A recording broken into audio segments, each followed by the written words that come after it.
Good morning 11th class. यहाँ पे कुछ क्वेश्चंस है बेटा जो आपके एटॉमिक रेडियस के बेसिस पे हैं, जो आपको करने हैं। ठीक है, इनमें से कोई भी क्वेश्चन अगर आपको नहीं आता है तो आप मुझसे व्हाट्सएप पे क्वेश्चनिंग कर लेंगे। मैं आपको नेक्स्ट वीडियो में रिप्लाई करूंगी कि किस हिसाब से आपको इनको अटेम्प्ट करना है। ठीक है, तो आप सब व्हाट्सएप पे मुझसे पूछ लीजिएगा अगर आपको नहीं आते हैं, बट फर्स्ट यू ट्राई। ठीक है, दीज आर 4 क्वेश्चंस और योर असाइनमेंट्स। 4 कह सकते हो आप, इन्हें 7 कह सकते हो, आपकी मर्जी है। ठीक है, नेक्स्ट टॉपिक है राजे आपका next property ionisation enthalpy. Ionisation enthalpy क्या होता है उसको समझने के लिए यहाँ पे हम थोड़ा स्पेस क्रिएट कर लेते हैं।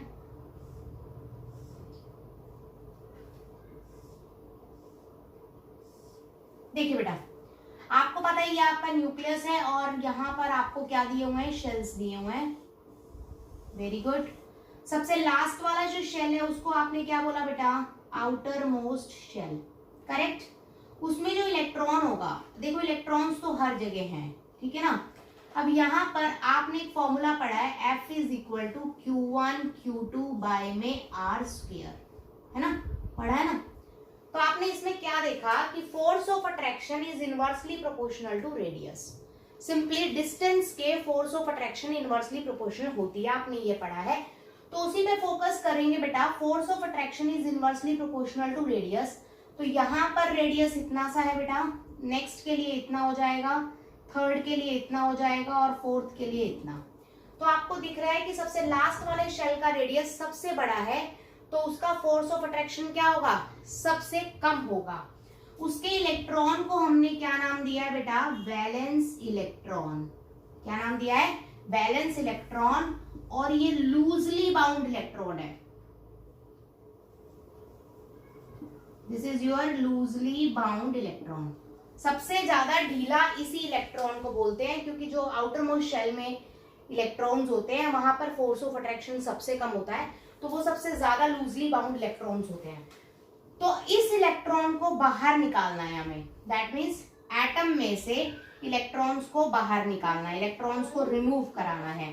तो एटम में से इलेक्ट्रॉन को रिमूव कराने के लिए हमें एटम को क्या देनी पड़ेगी बेटा, एनर्जी देनी पड़ेगी। क्या देनी पड़ेगी, एनर्जी। मतलब एटम को हम क्या देंगे, एनर्जी देंगे, बदले में वो इलेक्ट्रॉन को क्या करेगा, आउट कर देगा, दैट इज बाहर निकाल देगा। तो वो अमाउंट ऑफ एनर्जी जो किसी भी एटम में से उसके लूजली बाउंड इलेक्ट्रॉन या उसके बैलेंस इलेक्ट्रॉन को निकालने के लिए एटम को चाहिए होती है, उस एनर्जी को हम बोलते हैं ionisation enthalpy. The minimum amount of energy required to remove the most loosely bound electron from the outermost shell in an isolated gaseous atom. इस बात का मतलब क्या है बेटा, ये 2 वर्ड्स को शो कर रहा है। आइसोलेटेड अलग है, आइसोलेटेड का मतलब होता है अलग, और गैसियस का मतलब गैस। देखिए क्या होता है, आपको 3 एग्जाम्पल से क्लियर होगा। सबसे पहले मैंने एक मेटल लिया है, एम कोई भी एलिमेंट मान लो आप, कोई एलिमेंट लिया है मैंने जो कि गैसियस स्टेट में है। अकेला नजर आ रहा है बेटा, अकेला होगा तो क्या है, आइसोलेटेड है। गैसियस तो जी आ गया, तो आइसोलेटेड गैसियस एटम है ये। इसमें से डायरेक्टली इलेक्ट्रॉन निकाला जा सकता है, तो जो एनर्जी हम इसको देंगे वो एनर्जी क्या कहलाएगी, आयोनाइजेशन एंथैल्पी। नेक्स्ट अगर मैं बात करती हूँ Cl2 की। अब बेटा गैसियस तो ये है, लेकिन यहाँ पर 2 क्लोरीन जुड़े हुए हैं, इसका मतलब ये आइसोलेटेड नहीं है, इट इज नॉट आइसोलेटेड।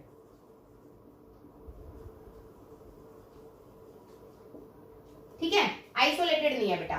तो आपने 2 क्लोरीन को अलग अलग कर दिया। यहाँ पर ये एटम इस तरह से हैं बेटा, जुड़े हुए हैं, ठीक है, क्लोरीन ये इस फॉर्म में है, और यहाँ पर ये जो क्लोरीन है वो इस फॉर्म में है। ठीक है, दोनों एटम्स को आपने अलग अलग कर दिया, तो ये आइसोलेटेड बन गए बेटा। ऊपर से गैसियस तो ये थे ही, अब ये क्या बन गए, आइसोलेटेड गैसियस एटम। अब इसमें से इलेक्ट्रॉन रिमूव करा सकते हो और आपका क्या बन जाएगा, आयन बच जाएगा, दैट इज कैटायन। ठीक है, अब मैंने यहाँ सॉलिड ले लिया। अब सॉलिड तो यहाँ वर्ड नहीं दिख रहा हमें, आइसोलेटेड गैसियस एटम है तो गैस होनी चाहिए। तो सबसे पहले सॉलिड को कन्वर्ट करेंगे बेटा गैस में, गैस बन गई। अब बेटा ये अकेला था तो आइसोलेटेड है ही, तो आइसोलेटेड है तो आगे क्या बन जाएगा, M+, इलेक्ट्रॉन निकाला और आपका क्या बन गया, कैटायन।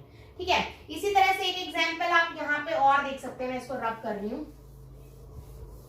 ठीक है, यहाँ पे आप एक चीज और देख सकते हैं कि अगर मैंने M2 ले लिया सॉलिड, तो सबसे पहले बेटा इसको हम चेंज करेंगे गैस में, ये बन जाएगा M2 गैस। उसके बाद उसे चेंज करेंगे आइसोलेटेड में, तो ये बन जाएगा 2M गैस। उसके बाद उसमें से इलेक्ट्रॉन निकालेंगे तो 2M पॉजिटिव प्लस 2 इलेक्ट्रॉन्स। बात समझ आई बेटा? तो यहाँ पर दिस इज कंपल्सरी, यहाँ पर ये आपका कंपल्सरी है कि आप यहाँ पर सबसे पहले सॉलिड ले रहे हैं तो उसे कन्वर्ट करेंगे गैस में, सब्लिमेशन, आफ्टर दैट उसे आइसोलेट करेंगे, एटमाइजेशन, और फिर उसे क्या देंगे, आयनाइजेशन एंथैल्पी। तो याद रखिएगा सॉलिड से यहाँ पर आपने जो energy the that is sublimation, ठीक है। यहाँ गैस से आइसोलेट किया दैट इज एटोमाइजेशन, और फिर उसे आयंस में कन्वर्ट कर दिया यहां पर दैट इज आयोनाइजेशन एंथैल्पी। तो एक चीज आपको क्लियर हो जानी चाहिए कि सारी टोटल एनर्जी मिला के आयनाइजेशन एंथैल्पी नहीं होती। आइसोलेटेड गैसियस एटम में से इलेक्ट्रॉन निकालने के लिए जो एनर्जी चाहिए सिर्फ वो ही आपकी क्या होती है, आयनाइजेशन एंथैल्पी होती है। बाकी सभी प्रोसेसेस अलग अलग है। गैस से डायरेक्ट लिखी तो यहाँ पर सीधी सीधी आयनाइजेशन एंथैल्पी आ गई बेटा। यहाँ अलग अलग करा तो पहले क्या आएगी, एटोमाइजेशन, उसके बाद क्या आएगी बेटा, आयोनाइजेशन एंथैल्पी। सॉलिड से ये कन्वर्ट करा तो यहाँ पहले क्या आएगी बेटा, सब्लिमेशन, और उसके बाद क्या आएगी राजे, आयोनाइजेशन एंथैल्पी। तो दिस इज डन। उसके बाद है बेटा सक्सेसिव आयोनाइजेशन एंथैल्पी। अब क्या है कि जैसे मैंने एल्यूमिनियम ले लिया, फॉर एग्जांपल मैंने एल्यूमिनियम ले लिया, एल्यूमिनियम का एटॉमिक नंबर होता है 13, तो 283 इसकी कॉन्फ़िगरेशन है, तो इसके पास 3 इलेक्ट्रॉन्स है वैलेंस, है ना। तो 3 इलेक्ट्रॉन निकाले जा सकते हैं। तो बेटा 3 के 3 इलेक्ट्रॉन एक बारी में नहीं निकलते, आपको 1 बाय 1 इलेक्ट्रॉन्स रिमूव करने होते हैं। तो सबसे पहले मैंने मेटल लिया, ठीक है, सॉरी मैंने एलिमेंट लिया, कोई भी गैसेस एलिमेंट लिया, उसमें से एक इलेक्ट्रॉन निकाला तो आपकी बन गई फर्स्ट आयनाइजेशन एंथैल्पी। अब मैंने इसको लिया जिसमें से एक ऑलरेडी निकाल चुके हैं, उसमें से ही मैंने एक इलेक्ट्रॉन और निकाला तो आयनाइजेशन एंथैल्पी बन गई सेकंड। अब सेकंड वाले को लिया मैंने और उसी में से आपने थर्ड निकाला तो आयनाइजेशन एंथैल्पी बन गई थर्ड। जब आपके मोर देन 1 इलेक्ट्रॉन रिमूव करने हो सक्सेसिवली एक के बाद एक, तो जो आयनाइजेशन एंथैल्पीज यूज होती है उन्हें हम बोलते हैं सक्सेसिव आयनाइजेशन एंथैल्पी। इसी तरह से सक्सेसिव आयनाइजेशन एंथैल्पी के अंदर 4 इलेक्ट्रॉन्स आप नहीं निकाल सकते, याद रखिएगा, मोर देन 3, या आप ये लिख लीजिए, रिमूवल ऑफ, याद रखिएगा, more than 3 electron is not possible. 3 से ज्यादा इलेक्ट्रॉन निकालने पॉसिबल नहीं होते हैं। This is the important factor कि 3 से ज्यादा इलेक्ट्रॉन आप यहां पर नहीं निकाल सकते। फैक्टर्स किस किस चीज पे डिपेंड करता है बेटा, साइज। साइज के समझने के लिए आप यहाँ देखेंगे, देखिए यहाँ पे 2 शेल है सिर्फ, साइज ये है, तो ये आपका वैलेंस इलेक्ट्रॉन हो गया बेटा, ठीक है। यहाँ पर मैंने साइज थोड़ा बड़ा कर लिया, ठीक है, यहाँ पर वैलेंस इलेक्ट्रॉन है बेटा। तो आपको पता है force of attraction is directly inversely proportional to, आप कह सकते हो रेडियस, दैट इज डिस्टेंस। तो यहाँ रेडियस क्या है बेटा, इस केस में रेडियस कम है, यहाँ रेडियस क्या है राजे, ज्यादा है। रेडियस कम होगा तो फोर्स ऑफ अट्रैक्शन क्या होगा, ज्यादा। रेडियस ज्यादा है तो फोर्स ऑफ अट्रैक्शन क्या होगा, कम होगा, है ना। अब यहाँ पर रेडियस ज्यादा है तो फोर्स ऑफ अट्रैक्शन कम है, तो आपको मेहनत भी कम लगा करनी पड़ेगी इलेक्ट्रॉन निकालने में, क्योंकि जितना ज्यादा फोर्स ऑफ अट्रैक्शन होगा उतनी ही आपकी मेहनत होगी, ठीक है। तो रेडियस जितना ज्यादा, फोर्स ऑफ अट्रैक्शन उतना ही कम, तो आयनाइजेशन एंथैल्पी इस केस में क्या होगी बेटा, कम हो जाएगी, ठीक है, और इस केस में आयनाइजेशन एंथैल्पी क्या हो जाएगी, ज्यादा। दिस इज द कंसेप्ट कि जैसे जैसे साइज बढ़ता चला जाएगा आयनाइजेशन एंथैल्पी घटती चली जाएगी। Next screening effect. Screening effect या शील्डिंग इफेक्ट आप एक ही बात है, दोनों में से कुछ भी यूज कर सकते हैं। आपको क्या होता है इफेक्ट, मैं आफ्टर द चैप्टर कराऊंगी, ये आउट ऑफ सिलेबस है, मतलब सिलेबस में नहीं है, बट आपको करना है कंपटीशन नॉन के लिए, ठीक है। तो आफ्टर द चैप्टर हम करेंगे। स्क्रीनिंग इफेक्ट से आप रिलेट कैसे करते हैं, आप सिर्फ ये याद रख लीजिए कि अगर स्क्रीनिंग इफेक्ट है तो याद रखिएगा, स्क्रीनिंग इफेक्ट अगर ज्यादा होगा तो रिपल्शन ज्यादा होगी इलेक्ट्रॉन्स के बीच में, ये बात याद रख लीजिएगा। If the screening effect is more than repulsion will be more between the electrons. Electrons के बीच में रिपल्शन ज्यादा होगी तो साइज को क्या कर लेंगे बेटा, वो बड़ा कर लेंगे, याद रखिएगा। तो स्क्रीनिंग इफेक्ट अगर ज्यादा है तो साइज आपका क्या होगा, कम होगा, ठीक है। तो यहां पर आपने देखा कि स्क्रीनिंग इफेक्ट जैसे जैसे इंक्रीज करेगा आपका साइज क्या करेगा बेटा, वैसे वैसे बोलो। स्क्रीनिंग इफेक्ट अगर ज्यादा है तो साइज क्या करेगा, बढ़ेगा। ओके, उल्टा लिख दिया गया यहाँ, सॉरी बेटा सॉरी, ठीक है। तो यहां पर आप करेंगे कि स्क्रीनिंग इफेक्ट की अगर मैं बात करूं, we are talking about the screening effect. Screening effect अगर ज्यादा है, एक्चुअली होता क्या, थोड़ा सा मैं आपको बता देती हूँ। जैसे कि मैं केस ले रही हूँ बेटा D5, D6, D7 या D8 या D9 का, ठीक है, ये केसेस मैं ले रही हूँ। अब बेटा इन केसेस के अंदर नंबर ऑफ इलेक्ट्रॉन्स बढ़ रहे हैं, 5, 6, 7, 8, 9 नंबर ऑफ इलेक्ट्रॉन्स बढ़ रहे हैं तो इनके बीच में रिपल्शन भी बढ़ेगी, आपस में इलेक्ट्रॉन्स की रिपल्शन भी बढ़ेगी। अगर रिपल्शन बढ़ेगी तो स्क्रीनिंग इफेक्ट क्या हो जाएगा, ज्यादा हो जाएगा, ठीक है। तो स्क्रीनिंग इफेक्ट अगर ज्यादा हो जाएगा तो साइज ऑटोमेटिकली क्या हो जाएगा, बड़ा हो जाएगा। तो ये डायरेक्टली आएगा बेटा, sorry, screening effect is directly proportional to your size, ठीक है। स्क्रीनिंग इफेक्ट क्या है, साइज के डायरेक्टली प्रोपोर्शनल होता है, डन। ओके, अब अगर स्क्रीनिंग इफेक्ट ज्यादा है तो साइज भी क्या होगा, ज्यादा। अब साइज अगर ज्यादा है तो आयोनाइजेशन एंथैल्पी क्या होगी, कम, हम पहले ही पढ़ चुके हैं। तो दैट इज साइज और आयोनाइजेशन एंथैल्पी एक दूसरे के इनवर्सली प्रोपोर्शनल है, तो स्क्रीनिंग इफेक्ट और आयोनाइजेशन एंथैल्पी भी एक दूसरे के क्या होंगे, इनवर्सली प्रोपोर्शनल होंगे। तो दिस इज इंपॉर्टेंट फैक्टर, आप इसको थोड़ा सा फोकस करेंगे। स्क्रीनिंग इफेक्ट का मतलब क्या होता है, इंटर इलेक्ट्रॉनिक रिपल्शन का इंक्रीज करना बिटवीन द इलेक्ट्रॉन्स, वो क्या कहलाता है, स्क्रीनिंग इफेक्ट एक तरह से, ठीक है। तो जैसे जैसे नंबर ऑफ इलेक्ट्रॉन्स ऑर्बिटल में बढ़ते हैं उनके बीच में इंटर इलेक्ट्रॉनिक रिपल्शन बढ़ती है, as a result screening effect बढ़ता है और साइज बड़ा हो जाता है। साइज अगर बड़ा होएगा तो आयोनाइजेशन एंथैल्पी ऑटोमेटिकली कम हो जाएगी। नेक्स्ट हम बात करते हैं इफेक्टिव न्यूक्लियर चार्ज। मैंने इफेक्टिव न्यूक्लियर चार्ज आपको ऑलरेडी समझाया है in the case of cations और एनायन के रेडियस में, ठीक है। फॉर एग्जांपल हम यहाँ लेते हैं, मैं यहाँ आपको समझा देती हूँ थोड़ा सा। जैसे मैंने सोडियम लिया बेटा, एक तरफ Na लिया, एक तरफ Na पॉजिटिव लिया। अब Na के अंदर नंबर ऑफ इलेक्ट्रॉन्स कितने हैं, 11, प्रोटॉन्स भी कितने हैं, 11। यहाँ पर इलेक्ट्रॉन्स कितने हैं, 10, प्रोटॉन्स कितने हैं, वही 11, एक इलेक्ट्रॉन लॉस हो गया ना, प्लस आ गया। तो बेटा यहाँ पर प्रोटॉन्स का नंबर ज्यादा है इलेक्ट्रॉन से या फिर इक्वल है ना। अगर ज्यादा और इक्वल हो तो नॉर्मल होता है, लेकिन अगर प्रोटॉन्स का नंबर ज्यादा हो, सॉरी कम, अगर मैं बोलूं कम और इक्वल, ठीक है, तो नॉर्मल है, कोई इश्यू वाली बात नहीं है। लेकिन प्रोटॉन्स का नंबर ज्यादा हो अगर इलेक्ट्रॉन से, तो उस केस में हम बोलते हैं इफेक्टिव न्यूक्लियर चार्ज ज्यादा है, कि न्यूक्लियस के ऊपर चार्ज क्या है, ज्यादा है, ठीक है। इफेक्टिव मतलब जो इफेक्ट डाल रहा है मेन। तो यहाँ पर अगर इफेक्टिव न्यूक्लियर चार्ज अगर ज्यादा होगा तो उसका फोर्स ऑफ अट्रैक्शन भी क्या होगा, ज्यादा होगा। तो यहाँ इफेक्टिव न्यूक्लियर चार्ज ज्यादा है बेटा, यहाँ पर मैं कह सकती हूँ इफेक्टिव न्यूक्लियर चार्ज इसके कंपैरेटिवली कम है ना। तो किसका ज्यादा है, इसका ज्यादा है, तो इसका फोर्स ऑफ अट्रैक्शन भी क्या होगा, इसके कंपैरेटिवली ज्यादा होगा।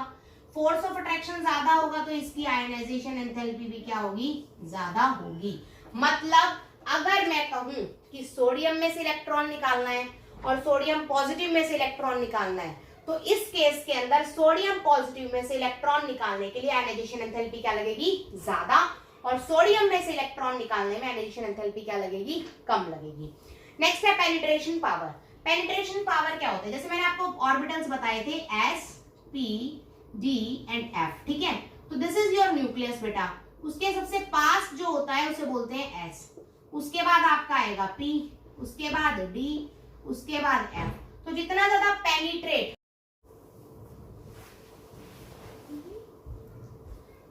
तो हम बात कर रहे थे बेटा S, P, D, F की। तो S जो सबसे पास है, पेनिट्रेट करने का मतलब होता है जो जितना ज्यादा घुस रहा है अंदर। तो सबसे ज्यादा अंदर कौन होता है, S, फिर P, फिर D, फिर F। तो जिसकी जितनी ज्यादा पेनिट्रेटिंग पावर होगी, जो जितना ज्यादा अंदर की तरफ होगा, उसका फोर्स ऑफ अट्रैक्शन उतना ही क्या होगा, ज्यादा होगा। एज अ रिजल्ट उसमें से इलेक्ट्रॉन वाले में एनर्जी क्या लगेगी, उतनी ही ज्यादा लगेगी। तो यहाँ पर SPDF की मैं बात कर रही हूँ, तो S की सबसे ज्यादा रहेगी बेटा, P की उससे कम, D की उससे कम और F की सबसे कम। ठीक है,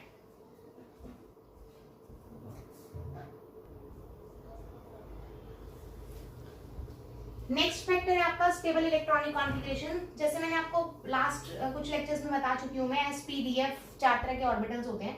S के अंदर आपका क्या है बेटा, हाफ फील्ड का मतलब, क्योंकि टोटल इलेक्ट्रॉन्स कितने आ सकते हैं इसमें, 2, तो 2 इलेक्ट्रॉन्स अगर होंगे तो फुली फील्ड होगा, अगर उससे हाफ है तो दैट इज हाफ फील्ड है। इसी तरह से P ऑर्बिटल में मैंने आपको इलेक्ट्रॉन्स बताए थे 6 आ सकते हैं बेटा, तो उससे आधे दैट इज 3 होंगे तो हाफ फील्ड, 6 है तो फुली फील्ड। D ऑर्बिटल में number of electrons can be 10, 5 है तो हाफ फील्ड। F ऑर्बिटल में 14 हो सकते हैं, 7 है तो हाफ फील्ड। तो अगर गलती से आपको हाफ फील्ड या फुली फील्ड की कॉन्फ़िगरेशन आपको नजर आ रही है, तो उस केस में आयनाइजेशन एंथैल्पी हमेशा ही क्या रहेगी, हाई रहेगी, क्योंकि स्टेबल कॉन्फ़िगरेशन आसानी से इलेक्ट्रॉन डोनेट नहीं करती। These are the some questions जो आपको इसके बेस पे करने हैं। ठीक है, जो मैंने आपको आयनाइजेशन एंथैल्पी बताई है। नेक्स्ट है बेटा इसका ग्रुप और पीरियड के अंदर ट्रेंड की बात कर रहे हैं हम। अगर मैं ग्रुप में मूव करूं तो मैंने पढ़ा है साइज इंक्रीज कर रहा है, कल के लेक्चर में मैंने आपको बताया था as you are moving down the group तो साइज इंक्रीज करता है, साइज इंक्रीज करेगा तो फोर्स ऑफ अट्रैक्शन डिक्रीज करेगी, अभी फैक्टर्स में आपने किया है। As a result ionisation enthalpy is inversely proportional to size, thus ionisation enthalpy down the group क्या करेगी बेटा, डिक्रीज करेगी। ट्रेंड इन द पीरियड, अगर मैं पीरियड की बात करूं तो आपको पता है साइज डिक्रीज कर रहा है, तो आयनाइजेशन एंथैल्पी ऑटोमेटिकली क्या करेगी, इंक्रीज करेगी। तो हम ये एक्सपेक्ट करते हैं कि पीरियड में इस तरह से आपकी इंक्रीज करेगी। लेकिन मैंने जो आपको लास्ट फैक्टर बताया है रिगार्डिंग द स्टेबल कॉन्फ़िगरेशन, तो बेरिलियम और बोरॉन एंड कार्बन और नाइट्रोजन, यहां पर एक्सेप्शन देखने को मिली है कि बोरॉन का ज्यादा होता है बेरिलियम से, एज अ सेम ऑक्सीजन का ज्यादा होता है किससे, बेरिलियम का क्या होता है, बेरिलियम का ज्यादा होता है किससे बेटा, बोरॉन से, और नाइट्रोजन की आयनाइजेशन एंथैल्पी ज्यादा होती है किससे, ऑक्सीजन से। तो यहाँ पर एक्सेप्शन देखने को मिली आपको, देखो इधर देखिए मैंने एक्चुअल बताया है, ये एक्चुअल होता है और वो एक्सपेक्टेड है। ऐसा क्यों, ऐसा क्यों का आंसर आपको मिलेगा इलेक्ट्रॉनिक कॉन्फ़िगरेशन से। आप देखेंगे कि बेरिलियम की s ऑर्बिटल की इलेक्ट्रॉनिक कॉन्फ़िगरेशन फुली फिल्ड है, तो दैट विल एक्स्ट्रा स्टेबल, तो वो अपनी जगह से हट गया।